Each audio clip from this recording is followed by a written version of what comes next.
నమస్కారం. ప్రేక్షకులందరికీ శుభోదయం.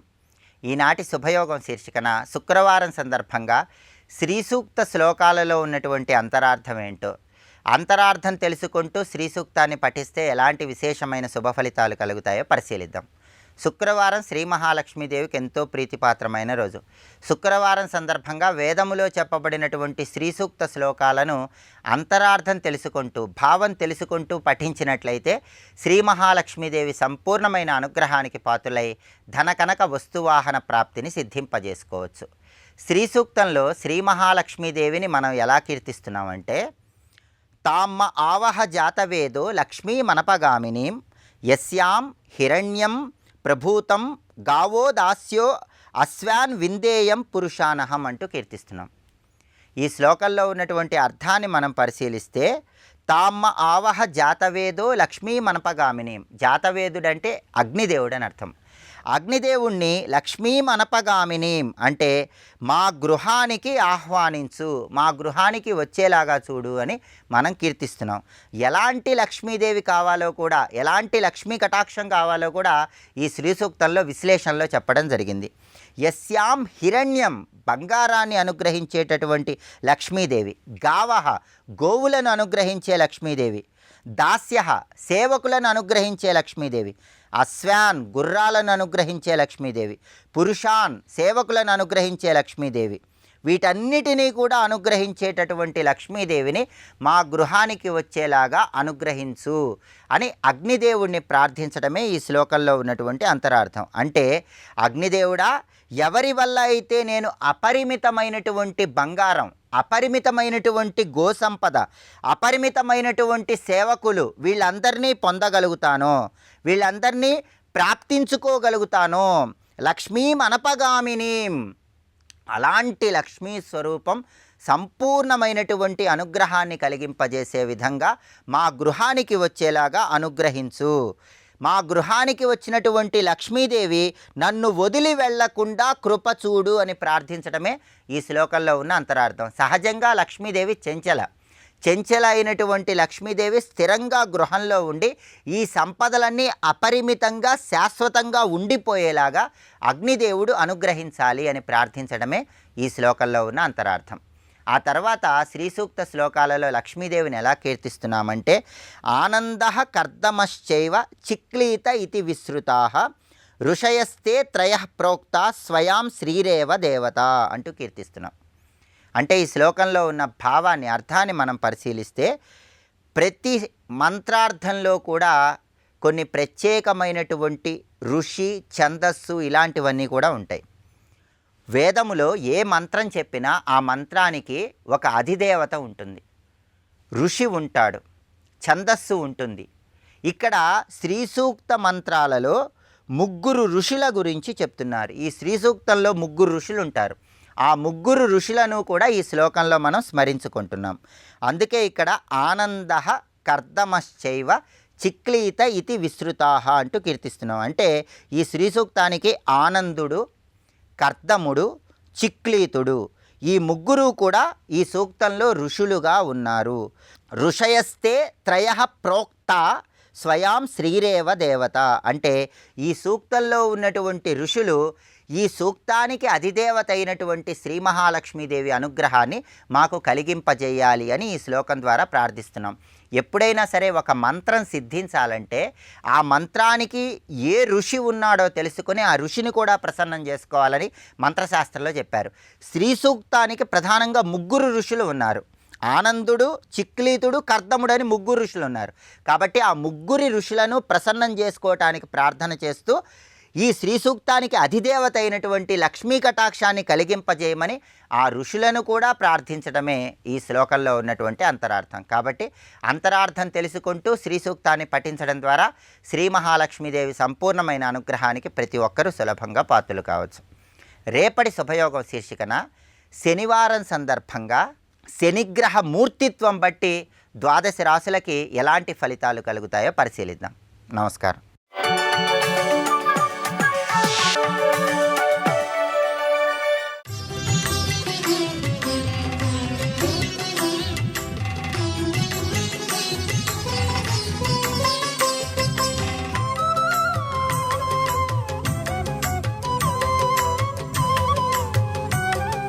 ధర్మము జ్ఞానము ఈ రెండూ ఇవ్వడం కోసం భగవంతుడు ఏదో రూపంలో వస్తాడు. కనుక నారాయణ రూపములైన రామకృష్ణులకు శివశక్తుల రూపమైన స్కందునికి భేదము లేదు. ఇది తెలుసుకోవాలి. ఎప్పటికప్పుడు స్కందావతరణం జరగాలని ప్రార్థన చేయాలి. ఈ రహస్యం మనం తెలుసుకుంటే సుబ్రహ్మణ్యుడు అనుగ్రహంతో గురు రూపాలు ఎన్నొచ్చాయో మనం తెలుసుకోవాలి ఒక్కసారి. ఎందుకంటే పండు తింటూ మాట్లాడుతున్న సుబ్రహ్మణ్యుడు మనం ఒక్కసారి నమస్కరించుకోవాలి. ఆయన పేరునే పళని అనే క్షేత్రం ఉంది. సాక్షాత్ శివుడు అన్నట్టు సుబ్రహ్మణ్యుడితో, పళం నీ అంటే నువ్వే ఫలమయ్యా అన్నాడు. ఇక్కడ ఫలం అంటే అసలు శివశక్తులకే ఫలం సుబ్రహ్మణ్యుడికి. చూడండి, మాకు నువ్వు ఫల అని అన్నారు శివశక్తులు. చెప్పడానికి ఏమున్నది, ఆయనే ఫలస్వరూపుడు. ఫలం అంటే మోక్షం అని చెప్పుకున్నాం. మోక్షస్వరూపుడు, జ్ఞానస్వరూపుడు. అందుకే ఫలం తింటూ కనబడ్డ ఫలస్వరూపుడు సుబ్రహ్మణ్యుడు.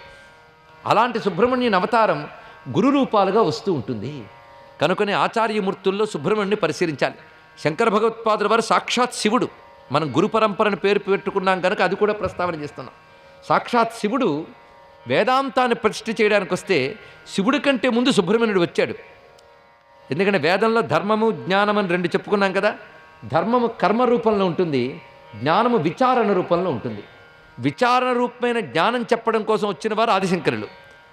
అయితే ముందు ధర్మం ఉంటే తర్వాత జ్ఞానం వస్తుంది.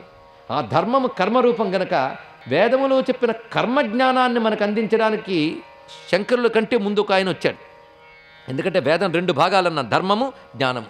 ముందు ధర్మము, తర్వాత జ్ఞానం. ధర్మం లేకుండా జ్ఞానం ఉండదు, తెలుసుకోండి. ఇక్కడ చేయవలసిన ధర్మాలు చేయకుండా మాతృదేవో భవ, పితృదేవో భవ, ఆచార్యదేవో భవ మొదలైన ధర్మాలు పాటించకుండా, దేవతల్ని పితృదేవతల్ని ఋషుల్ని ఆరాధించకుండా, శాస్త్రము చెప్పిన సత్కర్మలు చెయ్యకుండా ఎన్ని ఉపనిషత్తులు చదివినా జ్ఞానము రాదు, తెలుసుకోండి ఇక్కడ. అందుకు ముందు ధర్మము కర్మ అవసరం, అది ఆచారం, తర్వాత జ్ఞానం. అందుకు వేదం రెండు ఇస్తోంది. కానీ కలి ప్రభావం చేత ధర్మము దెబ్బతింది, జ్ఞానము దెబ్బతింది. మళ్ళీ ధర్మాన్ని ప్రతిష్ఠ చేసి కర్మజ్ఞానాన్ని అందించడం కోసం కర్మ మార్గాన్ని బాగా నిలబెట్టడానికి సుబ్రహ్మణ్య స్వామి కుమారుల భట్టుగా అవతరించాడు. ఆయన కర్మ మార్గానంతే నిలబెట్టాడు. దాని కొనసాగింపైనటువంటి వేదాంత మార్గాన్ని నిలబెట్టడానికి ఆదిశంకరులు అవతరించారు. అంటే ముందు అబ్బాయి వచ్చాడు, తర్వాత అయ్యవారు వచ్చారు గురు పరంపరలో. కుమారుల భట్టు వారిద్దరిని మనం నమస్కారం చేసుకోవాలి. ఆ తర్వాత మళ్ళీ ఆ స్కందుడే జ్ఞానాన్ని ఇవ్వడానికి అనేక రూపాలతో వచ్చారు. స్కందుని అవతారము అని చెప్పబడిన వాడు కొన్ని దశాబ్దాల క్రితమే భూమిపై నడయాడినటువంటి వారు అరుణాచల క్షేత్రంలో ఉన్న రమణ మహర్షి మళ్ళీ సాక్షాత్ సుబ్రహ్మణ్యన్ అవతారం అని చెప్తారు. ఎందుకంటే జ్ఞానం, అందులో శివశక్తుల క్షేత్రమైన అరుణాచలంలో ఉంటూ ప్రపంచానికి జ్ఞానం ప్రసాదించిన రమణ మహర్షిని ఒక్కసారి నమస్కారం చేసుకోవాలి. మన గురు పరంపరలో ఆయనకి నమస్కారం చేసుకోవాలి.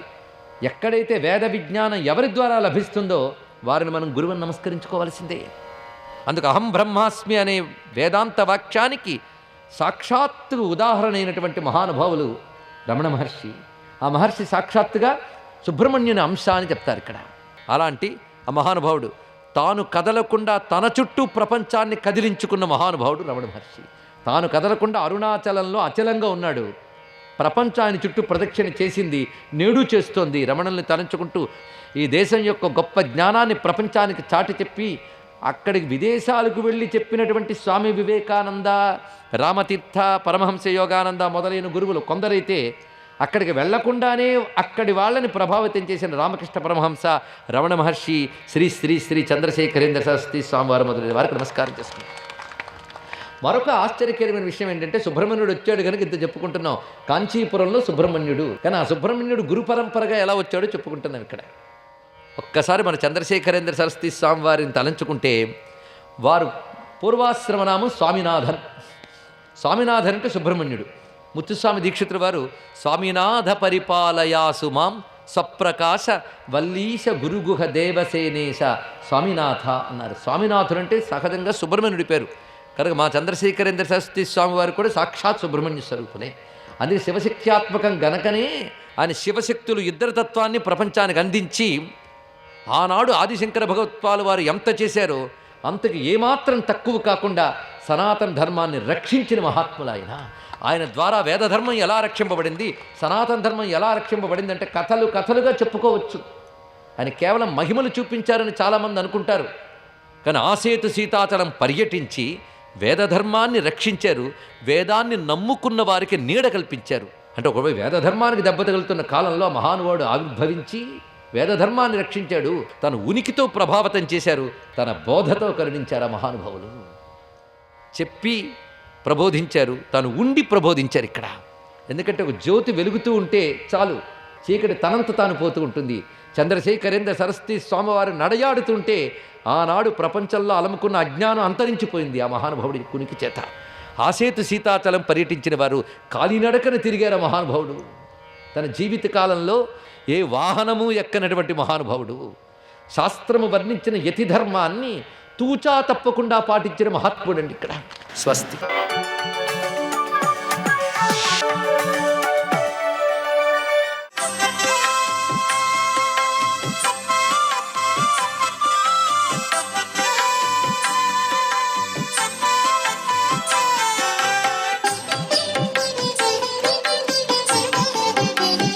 ఓం నమో నారాయణాయ, ఓం నమః శివాయ, శ్రీమాత్రే నమః. మనం ప్రతినిత్యం కూడాను గృహంలో వివిధ రకాలైనటువంటి పూజలు ఆచరిస్తూ ఉంటాం.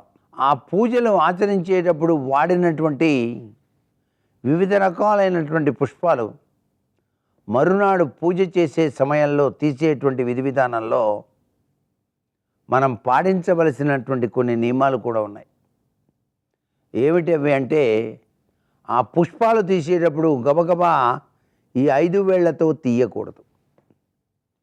చక్కగా ఈ 3 వేళ్ళే ఉపయోగించి తీయాలి. పూజ చేసేటప్పుడు కూడా మనం పూలతో ఈ 3 వేళ్లతోనే పూజ చేస్తాం. ఇలా చేయాలి, అంతేగాని ఇలా పాడేయకూడదు, ఇలా అర్చన చేయకూడదు. ఇది బాగా గమనించినట్లయితేనే లక్ష్మీదేవి తన దివ్యవంతమైన అనుగ్రహ కరుణాకటాక్ష వీక్షణాలని ప్రసరింపజేస్తుంది. అలాగే దీపపు కుందులు అనేటువంటివి శుక్రవారం నాడు పరిశుభ్రం చేయకూడదు. గురువారం నాడే దీపపు కుందుల్ని చక్కగా పరిశుభ్రంగా తోమి మర్నాడు శుక్రవారం నాడు చక్కగా దీపారాధనకు ఉపయోగించుకోవచ్చు. అలాగే శుక్రవారం సాయం సంధ్యా సమయంలో కూడా ఆ దీపారాధన కుందులు తోమి మరలా దీపారాధన చేయకూడదు. అదే దీపారాధన అదే కుందిలో ఆచరించవచ్చు. ఇవన్నీ కూడాను లక్ష్మీ కటాక్షం కోసం మనం పాటించవలసిన చిన్ని నియమాలు మాత్రమే. అంతేకాకుండా ప్రతిరోజు పుష్పాలతో పూజ చేయటం కొద్దిగా ఇదిగా ఉందిలే అని చెప్పేసి చాలామంది అమ్మవారికి ప్రీతికరమైంది పద్మ పుష్పాలతో వెండివి చేయించుకొని 108 పుష్పాలతో పూజ చేద్దామని తయారు చేసిన పుష్పాలు ఉంటాయి, వెండి పుష్పాలు లేక బంగారు పుష్పాలు. వీటితో పూజ చేసేటప్పుడు కూడాను తప్పనిసరిగా మనం రోజు తీసేటప్పుడు జాగ్రత్తగా తీసిన తర్వాత వాటిపైన తప్పనిసరిగా మంత్రోచ్చరణతో నీళ్లు చల్లి ఆ పుష్పాలని ఉపయోగించాలి తప్ప మామూలుగా అట్లా తీసి అట్లా పెట్టి మళ్ళీ అట్లా పూజ చేయకూడదు. నీరు చల్లినట్లయితే శుద్ధి అవుతాయి. నీటికి అంత గొప్ప గుణం ఉంది. అందుకే అభిషేకంలో దాగిన పరమార్థం అంత గొప్పది. లక్ష్మీదేవికి కూడా శ్రీ సూక్తాభిషేకం చేయొచ్చు. శ్రీ సూక్తం పట్టణం చేస్తూ పాలతోనూ వివిధ రకాలైనటువంటి పండ్ల రసాలతోనూ కొబ్బరి నీళ్లతోనూ అభిషేకార్చన నిర్వహించండి ప్రతి శుక్రవారం. ఎంత గొప్ప ఐశ్వర్యాన్ని ప్రసాదిస్తుందో అమ్మవారు. అంత విశిష్టవంతమైనటువంటి ప్రభావం అభిషేకార్చనలో దాగిన పరమార్థం. అయితే మనం ఇటువంటి పుష్పాలు పూజ చేసేటప్పుడు నీళ్లు చల్లి పూజ చేయాలి. వెండి నాణేలతో కొంతమంది అమ్మవారిని కొలుస్తూ ఉంటారు. అంటే లక్ష్మీ స్వరూపం కదా అండి అని. ఆ వెండి నాణేలతో పూజ చేసేటప్పుడు కూడా నీళ్లు చల్లిన తర్వాతనే మర్నాడు అలా పూజకు ఉపక్రమించేటప్పుడు ఉపయోగించుకోవాలి.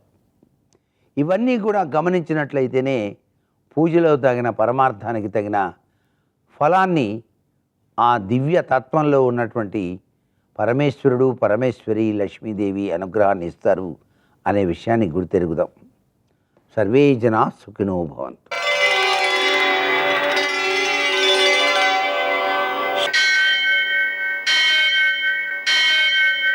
सहस्रशीर्षं देवं विश्वाक्षं विश्वशम्भुवं విశ్వం నారాయణం దేవమక్షరం పరమం పదం విశ్వతః పరమాం నిత్యం విశ్వం నారాయణగుం హరిం విశ్వమేవేదం పురుషస్తద్విశ్వముపజీవతి పదిం విశ్వస్యాత్మేశ్వరం శాశ్వతం శివమచ్యుతం నారాయణం మహాజ్ఞేయం విశ్వాత్మానం పరాయణం.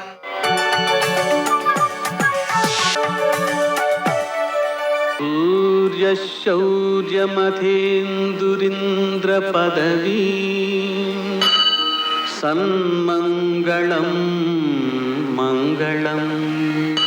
లక్ష్మీం క్షీరసముద్రరాజతనయాం శ్రీరంగధామేశ్వరీం దాసీభూత సమస్తదేవ వనితాం లోకైకదీపాంకురాం శ్రీమన్మందకటాక్షలబ్ధవిభవ బ్రహ్మేంద్ర గంగాధరాం త్వాం త్రైలోక్యకుటుంబినీం సరసిజాం వందే ముకుంద ప్రియాం.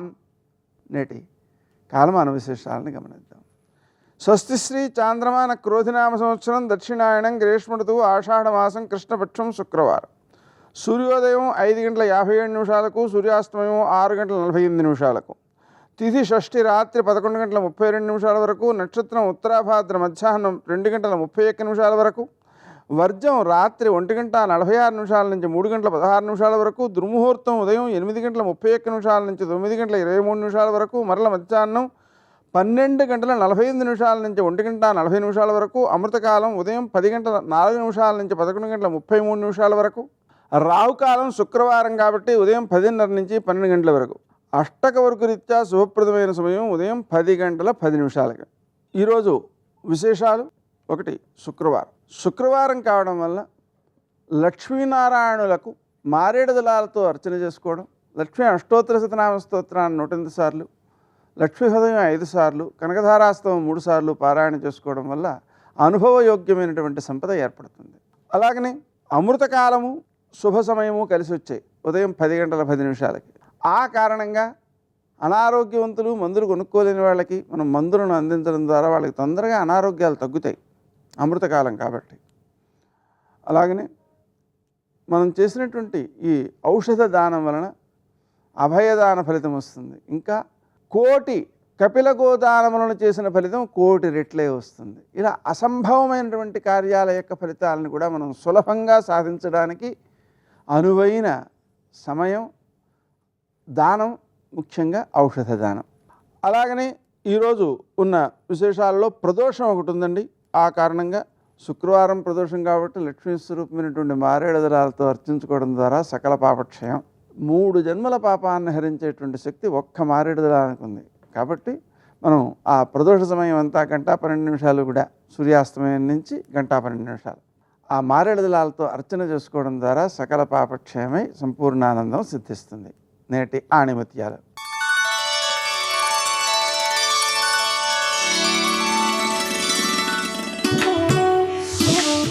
శరీరం ఎంత చలిస్తే అంత ఆరోగ్యం, మనసు ఎంత స్థిరంగా ఉంటే అంత ఆనందం.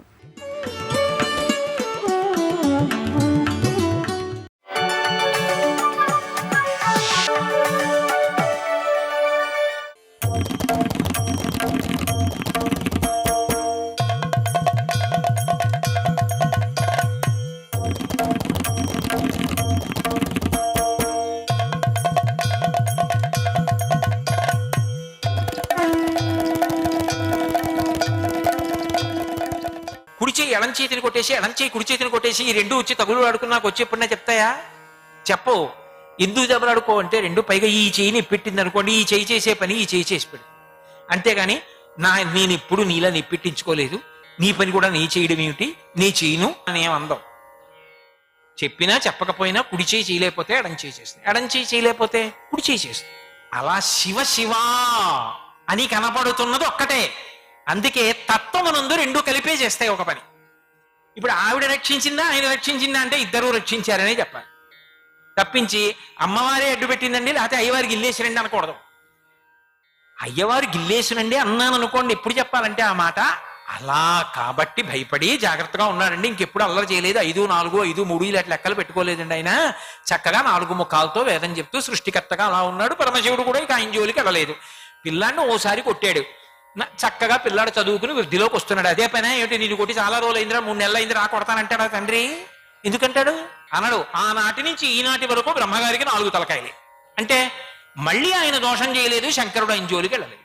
అంటే నువ్వు దోషం చేశానని బెంగ పెట్టుకోకు, ఒక్కసారి ఆవిడ వంక చూసి రక్షించు. ముందు దయ ఆవిడ.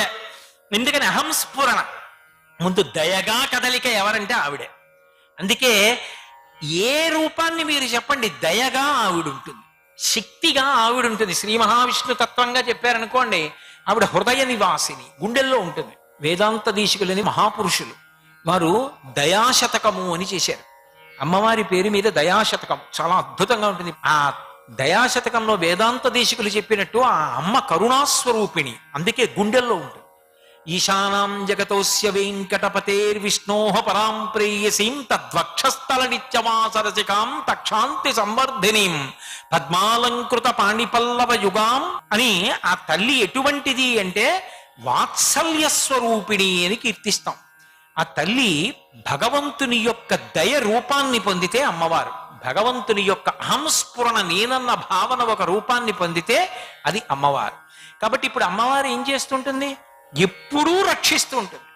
రక్షించడం వినా మార్గం ఇంకొకటి అసలు ఆవిడ దగ్గర తప్ప ఇంకొకరికి ఉండదు. ఆవిడికి ఉన్న ప్రధాన కర్తవ్యం అని ఆవిడ భావించేది ఏదైనా ఉంటే లోకాలను రక్షణ చేస్తూ ఉండడం ఒక్కటే. అందుకే మీరు చూడండి, శంకరాచార్యులు వారు సౌందర్యలహరిలోనే ఒక అద్భుతమైన శ్లోకం ఇచ్చారు. అందులో ఆయన ఓ మాట అన్నారు, హిమానీహంతవ్యం హిమగిరి నివాసైక చతురౌ నిశాయాం నిద్రాణాం నిశచరమ భాగే చ విశదౌ పరం లక్ష్మీ పాత్రం శ్రియమతి సృజం తౌ సమయినాం సరోజం తత్పాదౌ జనని జయ కశ్చిత్రమిహ కిం. సాధారణంగా మనం అమ్మవారి వంక చూస్తే ఓ మాట అంటాం, అమ్మ నీ పాదపద్మాలకు నమస్కారం అంటాం. అండం అంటే అంటాం కానీ అమ్మవారి పాదాలకి పద్మాలకి సమానత్వం ఉంటుందండి? ఉండదు. ఎందుకని అంటే పద్మం ఎక్కడ పుడుతుంది? నీళ్లలో పుడుతుంది, బురదలో. మీరు ఓ పద్మాన్ని తీసుకెళ్లి హిమాలయ పర్వతాల మీద కానీ మంచుగడ్డ మీద పెట్టండి. మంచుగడ్డ మీద పెడితే వెంటనే మిగిలిన రేకులన్నీ ఇలా వాలిపోతాయి. వాలిపోయి అది నిస్సారంగా అయిపోయి నిస్తేజంగా అయిపోయి వడిలిపోతుంది. మంచుని పద్మం తట్టుకోదు. 2 సూర్యోదయం అయితే వికసిస్తుంది, సూర్యాస్తమయం అయిందనుకోండి ఇలా ముడుచుకుపోయి వాలిపోతుంది. అందుకే తిక్కన గారు భారతం చేస్తూ నీరజాకరములు నిష్టయై చేసిన భవ్య తపంబు ఫలమనంగా దినసముఖాకినందిత చక్రయుగ్మకంబుల యనురాగంపు బ్రోవనంగా హరిహర బ్రహ్మ మహానుభావంబులొక్కటింగా గగరగిన గట్టి అనగా అతుల వేదత్రయ లతికాచయము పెనుబొందన్ పుట్టెడు మూల కందమనగా అఖిల జగముల కందెరయగుచు జన సమాజ కరపుట హృదయ సరోజములకు ముకుళనంబును జృంభణంబును నొచ్చి భానుబింబంబు పూర్వాద్రిపై వెలింగే అంటారు. ఆ పద్మములు వికసిస్తాయి సూర్యోదయానికి, రాత్రి అయితే ముడుచుకుపోతాయి. అమ్మవారి పాదపద్మములు అంటాం. అమ్మవారి పాదపద్మాలు సూర్యోదయానికి పాదాలు కనబడి రాత్రి అయ్యేటప్పటికీ నీరసంగా ఇలా ముడుచుకుపోతాయా? ముడుచుకుపోవు. పైగా పద్మంలో లక్ష్మీదేవి కూర్చోడానికి అది ఆధారమైందంతే. కానీ అమ్మవారి పాదపద్మాలు హిమగిరి నివాసైక చతురౌ, మంచుకొండ మీద తిరుగుతుంది ఆ తల్లి. ఆమె మంచుకొండ చూలి, ఆమె హిమవత్ పర్వతానికి పుట్టింది, అందుకే హైమవతి అని పేరు. హైమవతి అంటే బంగారు రంగు కలిగినది అని ఒక అర్థం. ఆ తల్లి హైమవతి కనుక హిమవత్ పర్వతం మీద తిరుగాడుతూ ఉంటుంది. ఆ మంచు పర్వతం మీద తిరిగినా ఆమె పాదములు సొక్కిపోవు, తిరగడానికి అలవాటు పడ్డాయి. పద్మం తిరుగుతుందా? పద్మం మంచు మీద తట్టుకోగలదా? ఎక్కడ తట్టుకుంటుంది? కాబట్టి హిమగిరి నివాసైక చతురౌ నిశాయాం నిద్రాణాం నిశచరమ భాగే చ విశదౌ. రాత్రి అయితే ముడుచుకుపోతాయి పద్మాలు, తెల్లవారితే వికసిస్తాయి. అమ్మవారి పాదాలు రాత్రి లేదు, పగలు లేదు, అర్ధరాత్రి లేదు, ఎప్పుడైనా సరే అమ్మానొక్కసారి పిలిస్తే చాలు పలకడానికి ఆవిడ సిద్ధంగా ఉంటుంది. నేను ఈ విషయాన్ని పరమ రూఢంగా అనుభవంతో చెప్తున్నాను. ఆపదలో అమ్మాని ఒక్క కేక వేస్తే చాలు రక్షించడానికి ఆవిడ సర్వకాలముల యందు సిద్ధంగా ఉంటుంది. కానీ పద్మాలు రాత్రివేళ పిలిస్తే పలుకుతాయా? ముడుచుకుపోయి ఉంటాయి. కాబట్టి పైగా వాటి యందు లక్ష్మి స్థానం కూర్చుంటుందంతే. అమ్మవారి పాదములలోంచి ఆ సమయాచార తత్పరులైనటువంటి వాళ్ళకి ఐశ్వర్యాన్ని సృష్టిస్తుంది ఆవిడ. సర్వం శ్రీ ఉమామహేశ్వర పరబ్రహ్మార్పణమస్తు. స్వస్తి.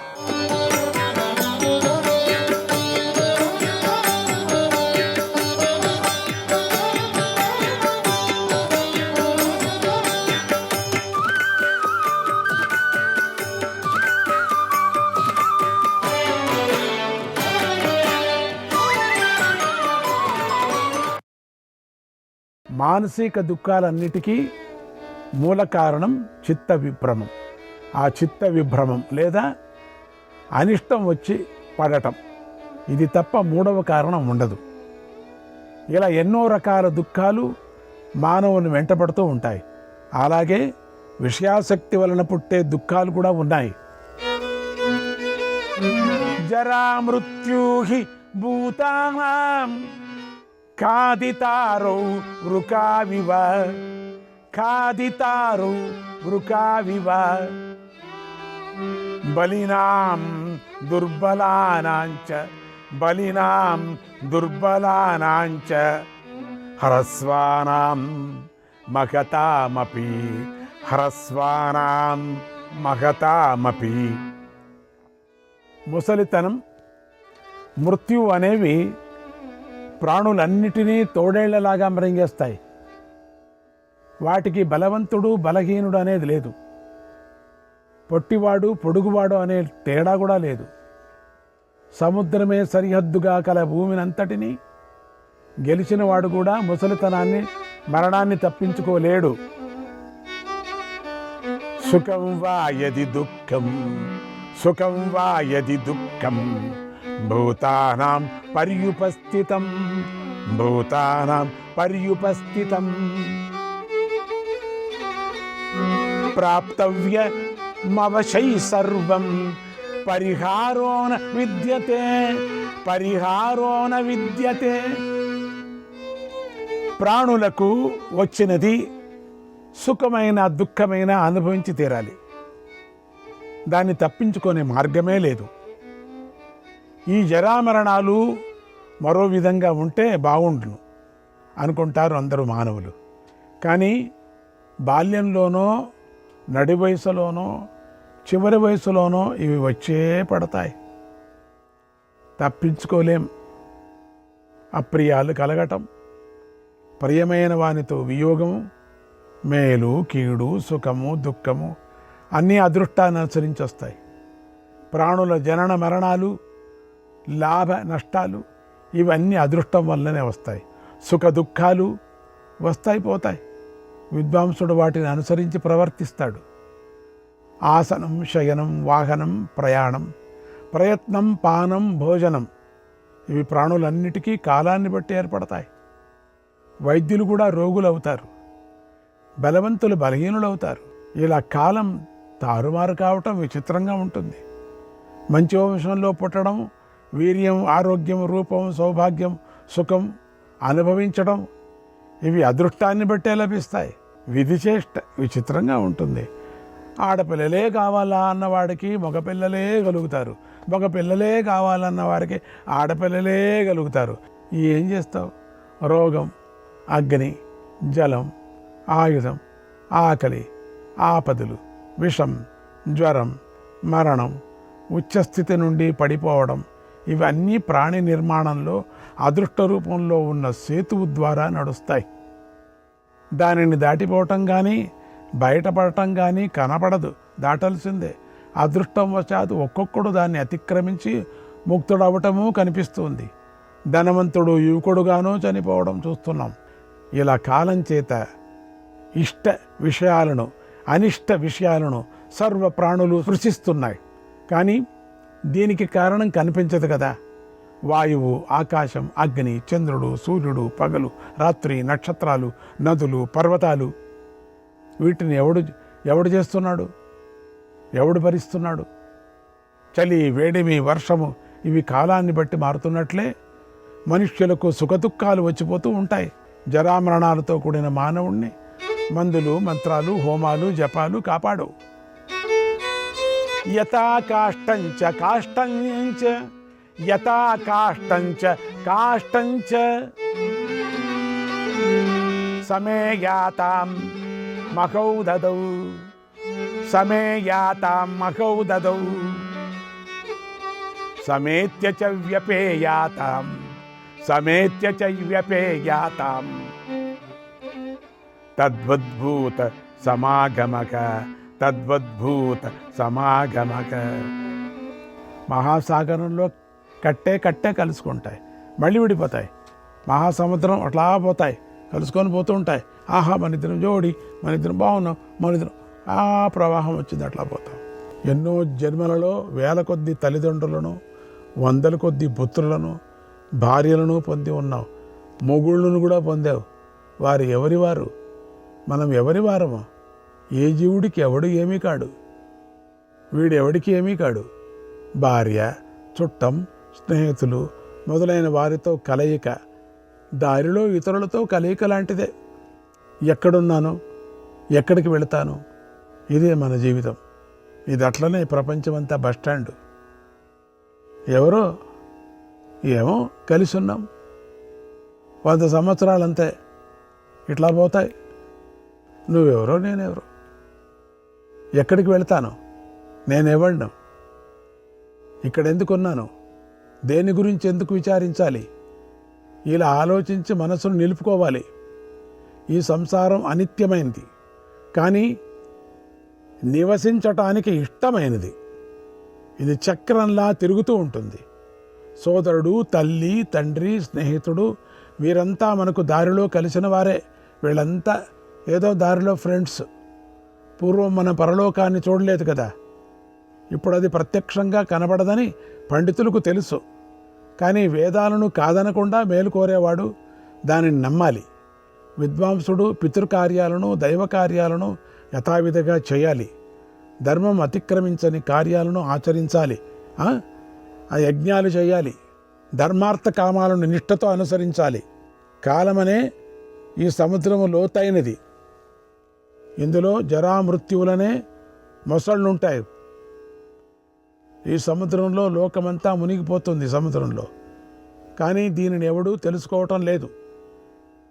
ఆయుర్వేదం చదివి దానిపై చక్కని అధికారం ఉన్నటువంటి వైద్యులు ఎందరో వ్యాధులతో మునిగి తేలుతూ కనబడుతున్నారు. వారు ఎన్నో రకాల కషాయాలు, నేతులు త్రాగుతూ ఉన్నారు, కానీ మరణాన్ని దాటలేకపోతున్నారు. రసాయనవేత్తలై చక్కగా రసాయనాలు సేవించిన వారు కూడా బలిష్టమైన ఏనుగుల చేత పొడవపడిన ఏనుగులలాగా ముసలితనంలో సత్తువ చచ్చి కనిపిస్తున్నారు. అలాగే తపస్సు చేసి వేద పఠనాశక్తి కలవారు, దాతలు, యజ్ఞశీలులు కూడా జరామరణాలను దాటలేకపోతున్నారు. పుట్టిన ఏ ప్రాణులకి పగళ్ళు, నెలలు, సంవత్సరాలు, పక్షాలు, రాత్రులు మళ్ళీ తిరిగి రావటం లేదు. గడిచిపోయిన కాలం ఎవరికి కానీ తిరిగి రాదు. ఈరోజు పోయిందే పోయినట్టే, మళ్ళీ ఇంక జన్మలో మళ్ళీ చూడలేము. ఈరోజు స్థిరత్వం లేక వశం తప్పిన మానవుడు ప్రాణులన్నీ సేవించే విశాల మార్గాన్ని కాలం చేత పొందుతున్నాడు. జీవుని వల్ల దేహం కానీ, దేహం వల్ల జీవుడు కానీ ఏర్పడుతున్నాడు. ఆ మార్గంలో భార్యలు ఇతర బంధువులతో కలయిక పొందుతున్నారు. రాజా, ఇప్పుడు నీ తండ్రి ఎక్కడున్నాడు, నీ తాతలు ఎక్కడున్నారు? వారు నిన్ను చూడటం లేదు కదా. మానవుడు స్వర్గాన్ని కానీ నరకాన్ని కానీ చూడడు కదా. సజ్జనులకు ఆగమమే కన్ను కదా. రాజా, దానిని బట్టి నడుచుకో. బ్రహ్మచర్యం చక్కగా పాటించి ఆ తర్వాత సంతానం పొందాలి, యజ్ఞాలు చేయాలి. పితృదేవతలకు, దేవతలకు, మనుష్యులకు అప్పు తీర్చటానికి ఇవన్నీ అసూయ లేకుండా ఆచరించాలి. రుణ విముక్తుడు కావాలి. మొదట బ్రహ్మచర్య ప్రవృత్తిని కలిగి, వివేక దృష్టి కలిగి, తర్వాత యజ్ఞశీలుడై సంతాన శ్రద్ధ కలిగి, మనసులోని వెలితిని వదలి ఈ లోకాన్ని కానీ స్వర్గాన్ని కానీ ఆరాధించాలి. రాగద్వేషరహితంగా ధర్మం ఆచరించేవాడు, న్యాయంగా ధనం, ద్రవ్యాలు సంపాదించేవాడు, ధర్మం చక్కగా నడిపేవాడు అయిన రాజు యొక్క కీర్తి చరాచర లోకాన్నిటి ఎందు కూడా అభివృద్ధి పొందుతుంది. లోకాలన్నిటి ఎందు కూడా వృద్ధి పొందుతుంది అని అశ్మకుడు అన్నాడు.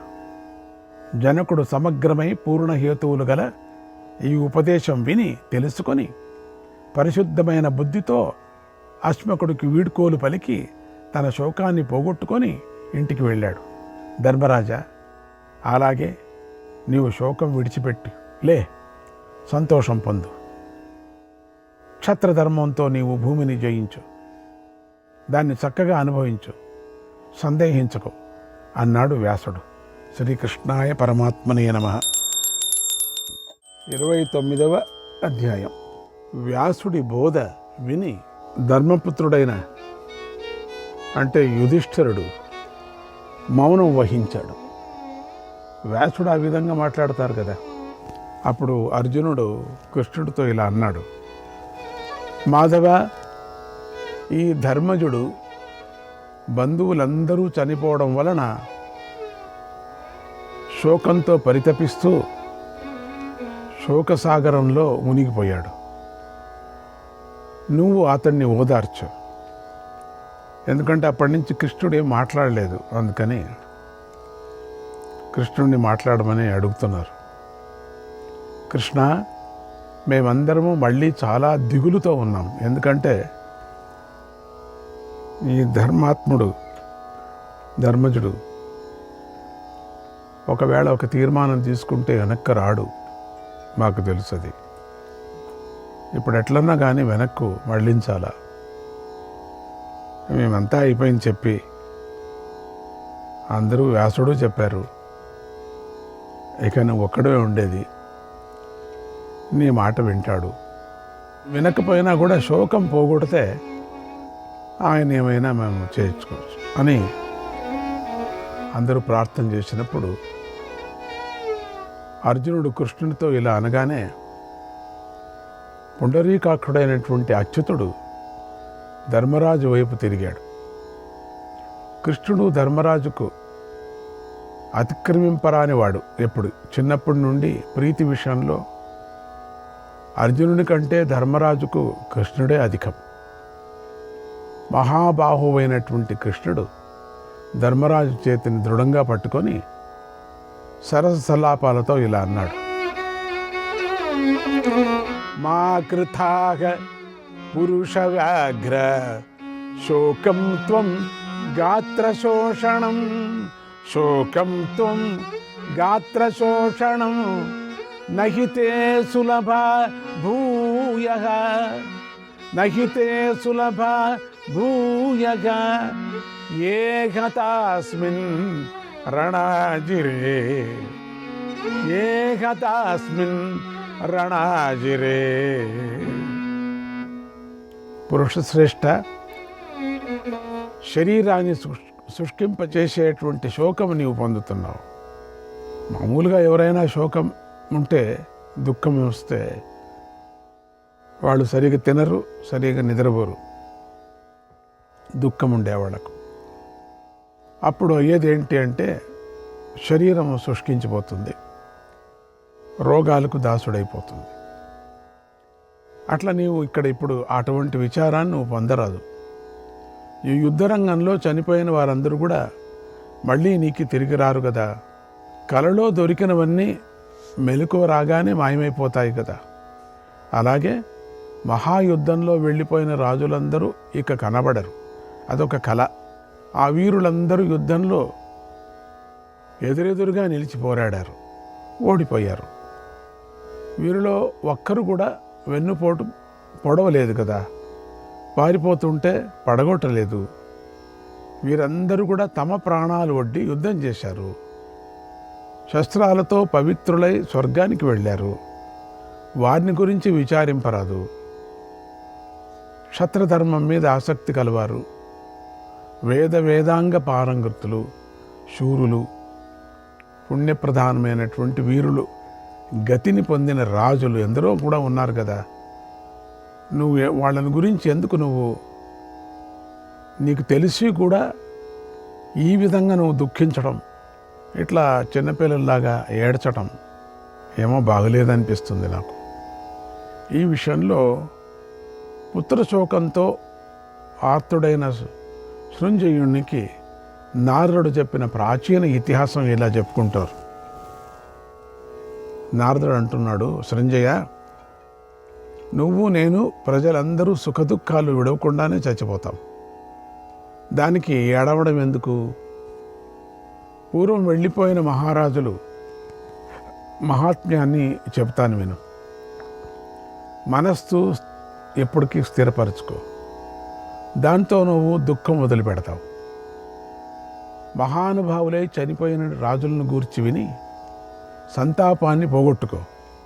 విస్తారంగా చెబుతా విను. ఇది క్రూర గ్రహాలను శాంతింపజేస్తుంది, ఆయువును పెంచుతుంది, ఉత్తమము మనోహరము అయింది. ఇది గ్రహింపదగింది. ఇది పూర్వ మహారాజుల కథ. దీన్ని విను. సృంజయ, అవిక్షుతుని పుత్రుడైనటువంటి మరుత్తుని గురించి వింటున్నాం. అతని యజ్ఞానికి ఇంద్రుడు, వరుణుడు, బృహస్పతి మొదలైన దేవతలందరూ కూడా స్వయంగా వచ్చారు. ఆ మరుత్తుడు పోటీలో దేవేంద్రుని గెలిచాడు. ఇంద్రుడికి ప్రియం కోరే బృహస్పతి ఆ మరుత్తుడి యజ్ఞం తాను చేయించను, నేను ఎప్పటికీ చేయించను అని చెప్పాడు. తానే చేయాల్సింది కానీ చెయ్యను అని చెప్పాడు. అప్పుడు బృహస్పతి తమ్ముడైన సంవర్తుడు ఆ యజ్ఞం చేయించాడు. తమ్ముడి దగ్గరికి వెళ్ళి అడిగారు, తమ్ముడు చేయించాడు. రాజోత్తమ, ఆ మహారాజ పాలనలో భూమి దున్నకపోయినా పంటలు పండేవి. భూమి నిండా యజ్ఞశాలలు పంక్తులు పంక్తులుగా ఉండేవి. మరుత్తుని యజ్ఞంలో విశ్వే దేవతలు, మరుద్గణాలు సభాసదులై అతని చుట్టూ కూర్చున్నారు కూడా. మరుత్తుని యజ్ఞంలో మరుద్గణాలు సోమపానం చేశారు. అతడికిచ్చిన దక్షిణలు దేవతలు, మానవులు, గంధర్వులు మోసుకొని పోలేకపోయారు. అంత దక్షిణ ఇచ్చాడు. అన్ని దక్షిణలు ఇచ్చాడు అతడు.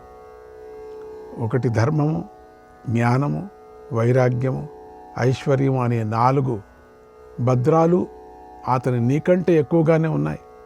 అయినా ఆ రాజు చనిపోయాడు.